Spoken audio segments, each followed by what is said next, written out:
سورۃ السجدہ۔ بسم اللہ الرحمن الرحیم، شروع اللہ کے نام سے جو بے انتہا مہربان نہایت رحم فرمانے والا ہے۔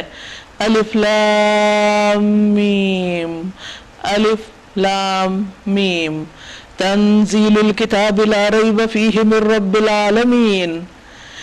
اس کتاب کی تنزیل، اس کتاب کا نزول بلا شبہ رب العالمین کی طرف سے ہے۔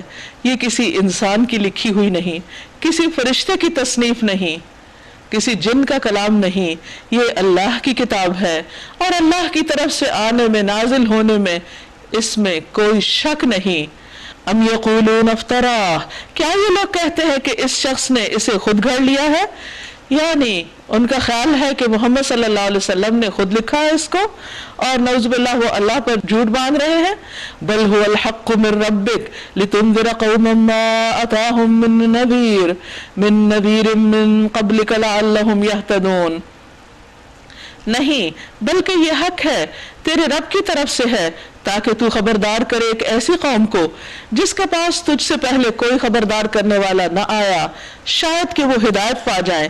یعنی نبی صلی اللہ علیہ وسلم سے پہلے کئی صدیوں تک بنی اسماعیل کے پاس، اہل مکہ کے پاس براہ راست کوئی پیغمبر نہیں آیا تھا، اگرچہ ابراہیم علیہ السلام کی تعلیمات ان کے پاس موجود تھیں، ان میں کچھ تبدیلیاں بھی ہو چکی تھیں، لیکن قریب کے زمانے میں کوئی نہیں آیا تھا، تو ان کے پاس تاکہ کوئی حجت نہ رہے کہ انہیں کسی نے خبردار ہی نہیں کیا۔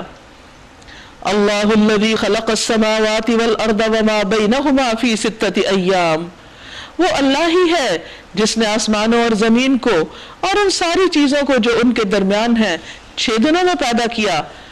ثم استوى علی العرش، پھر عرش پر مستوی ہوا، اس کے سوا نہ تمہارا کوئی حامی و مددگار ہے اور نہ اس کے آگے کوئی سفارش کرنے والا۔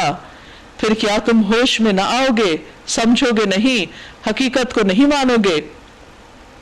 یدبر الامر من السماء الى الارض، وہ آسمان سے زمین تک دنیا کے معاملات کی تدبیر کرتا ہے۔ ثم يعرج الیہ فی یوم کان مقدارہ الف سنۃ مما تعدون، اور اس تدبیر کی روداد اوپر اس کے حضور جاتی ہے ایک ایسے دن میں جس کی مقدار تمہارے شمار سے 1000 سال ہے۔ ذالک عالم الغیب والشہادۃ العزیز الرحیم، وہی ہے ہر پوشیدہ اور ظاہر کا جاننے والا، زبردست اور رحیم ہے۔ جو چیز بھی اس نے بنائی خوب ہی بنائی۔ اس نے انسان کی تخلیق کی ابتدا گارے سے کی، پھر اس کی ایک نسل ایک ایسے سط سے چلائی جو حقیر پانی کی طرح کا ہے، پھر اس کو نکسک سے درست کیا، برابر کیا۔ وَنَفَخَ فِيهِ مِن رُوحِهِ، اور اس کے اندر اپنی روح پھونک دی۔ وَجَعَلَ لَكُمُ السَّمْعَ وَالْأَبْصَارَ وَالْأَفْئِدَةَ، اور تم کو کان دیے، آنکھیں دی اور دل دیے۔ قَلِيلًا مَا تَشْكُرُونَ، تم لوگ کم ہی شکر ادا کرتے ہو۔ نبی صلی اللہ علیہ وسلم نے فرمایا، قیامت کے دن اللہ تعالیٰ فرمائیں گے، اے ابن آدم، میں نے تجھے گھوڑوں اور اونٹوں پر سوار کیا، عورتوں سے تیرا نکاح کیا، اور میں نے تجھے اس حال میں رکھا کہ تم سردار تھے، لگان وصول کرتے، ان تمام چیزوں کا شکر کہاں ہے؟ اور یہ لوگ کہتے ہیں، جب ہم مٹی میں رل مل چکے ہوں گے تو کیا ہم پھر نئے سرے سے پیدا کیے جائیں گے؟ اصل بات یہ ہے کہ یہ اپنے رب کی ملاقات کے منکر ہیں۔ ان سے کہو، موت کا وہ فرشتہ جو تم پر مقرر کیا گیا ہے تم کو پورے کا پورا اپنے قبضے میں لے لے گا، یعنی جب جان نکالے گا تو تھوڑی سی بھی باقی نہیں چھوڑے گا، پوری طرح اپنے کنٹرول میں لے لے گا۔ پھر تم اپنے رب کی طرف پلٹائے جاؤ گے، یعنی ہمیشہ دنیا میں بیٹھے نہیں رہ جاؤ گے۔ تمہارا جسم تو مٹی میں رل مل جائے گا لیکن روح محفوظ رہے گی۔ وَلَوْ تَرَىٰ إِذِ الْمُجْرِمُونَ نَاكِسُو رُؤُوسِهِمْ عِندَ رَبِّهِمْ، کاش تم دیکھو وہ وقت جب مجرم سر جھکائے اپنے رب کے حضور کھڑے ہوں گے، شرمندگی کے ساتھ، ذلت کے ساتھ، اس وقت کہہ رہے ہوں گے، ربنا ابصرنا وسمعنا فرجعنا نعمل صالحا انا موقنون، اے ہمارے رب، ہم نے خوب دیکھ لیا اور سن لیا، اب ہمیں واپس بھیج دے تاکہ ہم نیک عمل کریں۔ اب ہمیں یقین آ چکا ہے کہ یہ سب کچھ بالکل حق ہے، اب ہمیں ایک دفعہ واپس بھیجا جائے تاکہ ہم اپنی غلطیوں کی تلافی کر کے آئیں۔ جواب میں ارشاد ہوگا، اگر ہم چاہتے تو پہلے ہی ہر نفس کو اس کی ہدایت دے دیتے، یعنی دنیا میں ہی ایسی کوئی چیزیں دکھا کے زبردستی تمہیں سیدھے رستے پر لے آتے۔ مگر میری وہ بات پوری ہو گئی جو میں نے کہی تھی کہ میں جہنم کو جن اور انسانوں سب سے بھر دوں گا. بس اب چکھو مزہ اپنی اس حرکت کا کہ تم نے اس دن کی ملاقات کو فراموش کر دیا تھا. یعنی دنیا کے عیش و عشرت میں تم آخرت کو بھول گئے تھے اور جواب دینے کا، حساب دینے کا کوئی احساس تمہیں نہ رہا. اور یہ بات کب کہی تھی اللہ تعالیٰ نے کہ میں جن و انس کو جہنم میں ڈالوں گا؟ جب ابلیس نے کہا تھا کہ میں ان کو بہکا کے چھوڑوں گا، تو اللہ تعالیٰ نے فرمایا ٹھیک ہے، جو بہکیں گے پھر وہ تیرے ہی ساتھ وہاں جائیں گے. تو آج تم ابلیس کے کہنے میں آ گئے، اس لیے انجام بھی اسی کے ساتھ ہے. انما یؤمن بآیاتنا الذین اذا ذکروا بها خروا سجدا وسبحوا بحمد ربهم وهم لا يستكبرون.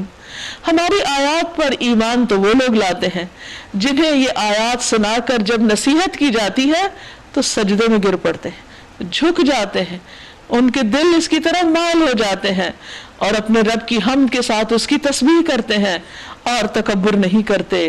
یعنی وہ اس سے انکار نہیں کرتے. تکبر کہتے ہیں حق سے انکار کو. جو ان آیات میں لکھا ہوتا ہے، جو اللہ کا حکم پاتے ہیں اس پر عمل کے لیے لپکتے ہیں. اور کون ہے ایمان لانے والے آیات پر؟ تتجافى جنوبهم عن المضاجع يدعون ربهم خوفا وطمعا ومما رزقناهم ينفقون. یہ وہ ہے کہ ان کی پیٹھیں بستروں سے الگ رہتی ہیں، اپنے رب کو خوف اور طمع کے ساتھ پکارتے ہیں، امید کے ساتھ پکارتے ہیں. یعنی عشاء اور فجر کی نماز کی پابندی کی طرف اشارہ ہے. بغیر نماز پڑھے نہیں سوتے اور اسی طرح فجر کے لیے اٹھ جاتے ہیں، اور مزید توفیق ہو تو راتوں کو اٹھ کر بھی اللہ کے حضور نوافل پڑھتے ہیں، تہجد بھی اس میں آ جاتی ہے. اور اس وقت یہ سارے کام کر کے، عبادات کرنے کے باوجود وہ ڈرتے رہتے ہیں اپنے رب سے اور اس سے دعائیں کرتے ہیں بخشش کی اور اس سے امید بھی رکھتے ہیں. اور اس کے ساتھ ساتھ جو کچھ ہم نے انہیں دیا ہے اس میں سے وہ خرچ کرتے ہیں. یعنی جو حلال مال اللہ نے ان کو عطا کیا وہ صرف اپنے لیے نہیں روک لیتے بلکہ اس کا فیض اوروں کو بھی پہنچاتے ہیں. یہ اللہ کو مانتے ہیں کیونکہ انہیں معلوم ہے کہ اللہ کے نام پر کسی کو کچھ بھی دیں گے تو اللہ تعالیٰ اس کی جزا دینے والا، اس کا بدلہ دینے والا. پھر جیسا کچھ آنکھوں کی ٹھنڈک کا سامان ان کے اعمال کی جزا میں ان کے لیے چھپا کر رکھا گیا ہے، اس کی کسی شخص کو کچھ خبر نہیں. یعنی یہ مال خرچ کرتے ہیں تو چھپ چھپ کر راتوں کو اٹھ اٹھ کے چپکے سے نوافل ادا کرتے ہیں اور اپنے دل میں ایمان رکھتے ہیں. تو جس طرح انہوں نے اپنا معاملہ اللہ کے ساتھ ایک سیکرٹ رکھا ہوا ہے، دکھاوا نہیں کرتے، اسی طرح اللہ نے ان کا اجر بھی سیکرٹ رکھا ہوا ہے اور بہترین اجر ہے اس کی ان کی ان کوششوں پر جس کی کسی کو خبر بھی نہیں، کسی نے دیکھا ہی نہیں، کسی کو معلوم ہی نہیں. افمن کان مؤمنا کمن کان فاسقا لا یستوون. بھلا یہ کیسے ہو سکتا ہے کہ جو شخص مومن ہو وہ اس کی طرح ہو جائے جو فاسق ہو؟ دونوں برابر کبھی نہیں ہو سکتے. ایک فرما بردار ہے اور دوسرا نافرمان ہے. ایک اللہ کے آگے جھکنے والا ہے، دوسرے کو جھکنے سے کوئی دلچسپی نہیں. اما الذین آمنوا وعملوا الصالحات فلہم جنات المأوى نزلا بما كانوا يعملون. جو لوگ ایمان لائے ہیں اور جنہوں نے نیک عمل کیے ان کے لیے تو جنتوں کی قیام گاہیں ہیں ضیافت کے طور پر ان کے اعمال کے بدلے میں. اور جنہوں نے فسق اختیار کیا وَأَمَّا الَّذِينَ فَسَقُوا فَمَأْوَاهُمُ النَّارُ، ان کا ٹھکانہ آگ ہے. کیسی ہے وہ آگ؟ كُلَّمَا أَرَادُوا أَن يَخْرُجُوا مِنْهَا أُعِيدُوا فِيهَا، جب کبھی وہ اس سے نکلنا چاہیں گے اسی میں دوبارہ دھکیل دیے جائیں گے اور ان سے کہا جائے گا چکھو اب اسی آگ کے عذاب کا مزہ جس کو تم جھٹلایا کرتے تھے. اس بڑے عذاب سے پہلے ہم اسی دنیا میں کسی نہ کسی چھوٹے عذاب کا مزہ انہیں چکھاتے رہیں گے، شاید کہ یہ اپنی روش سے باز آ جائیں. یعنی دنیا میں امتحانات کس لیے آتے ہیں، تکلیفیں کس لیے آتے ہیں، آزمائشیں کس لیے آتی ہیں؟ تاکہ بندہ اپنی غلطیوں کو پہچانے، اپنے قصوروں پر نظر ڈالے، اللہ کی طرف راغب ہو اور اپنی اصلاح کر لے. لیکن جب انسان دنیا کی تکلیفوں پر رب کے قریب ہونے کی بجائے اس سے اور دور ہو جاتا ہے، ناراض ہوتا ہے، تو پھر بڑی مشکل میں جا پڑتا ہے. اور اس سے بڑا ظالم کون ہوگا جسے اس کے رب کی آیات کے ذریعے نصیحت کی جائے اور وہ ان سے منہ پھیر جائے، سن کر ہی نہ دے. ایسے مجرموں سے تو ہم انتقام لے کر رہیں گے. اس سے پہلے ہم موسیٰ علیہ السلام کو کتاب دے چکے ہیں، لہذا اسی چیز کے ملنے پر تمہیں کوئی شک نہیں ہونا چاہیے۔ اس کتاب کو ہم نے بنی اسرائیل کے لیے ہدایت بنایا تھا، تورات کو، اور جب انہوں نے صبر کیا اور ہماری آیات پر یقین لاتے رہے تو ہم نے ان کے اندر ایسے پیشوا رہنما پیدا کیے جو ہمارے حکم سے رہنمائی کرتے تھے۔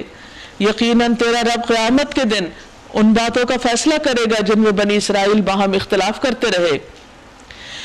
اور کیا ان لوگوں کو ان تاریخی واقعات میں کوئی ہدایت نہیں ملی کہ ان سے پہلے کتنی ہی قوموں کو ہم ہلاک کر چکے ہیں جن کے رہنے کی جگہوں میں آج یہ چلتے پھرتے ہیں؟ اس میں بڑی نشانیاں ہیں، کیا یہ سنتے نہیں؟ اور کیا ان لوگوں نے یہ منظر کبھی نہیں دیکھا کہ ہم ایک بے آب و گیا زمین کی طرف پانی بہا لاتے ہیں اور پھر اسی زمین سے وہ فصل اگاتے ہیں جس سے ان کے جانوروں کو بھی چارہ ملتا ہے اور یہ خود بھی کھاتے ہیں؟ تو کیا انہیں کچھ نہیں سوچتا؟ یہ لوگ کہتے ہیں کہ یہ فیصلہ کب ہوگا اگر تم سچے ہو، یعنی عذاب کب آئے گا؟ ان سے کہو فیصلے کے دن ایمان لانا ان لوگوں کے لیے کچھ بھی نافع نہ ہوگا جنہوں نے کفر کیا ہے، اور پھر ان کو کوئی مہلت بھی نہ ملے گی۔ اچھا انہیں ان کے حال پر چھوڑ دو اور انتظار کرو، یہ بھی منتظر ہیں۔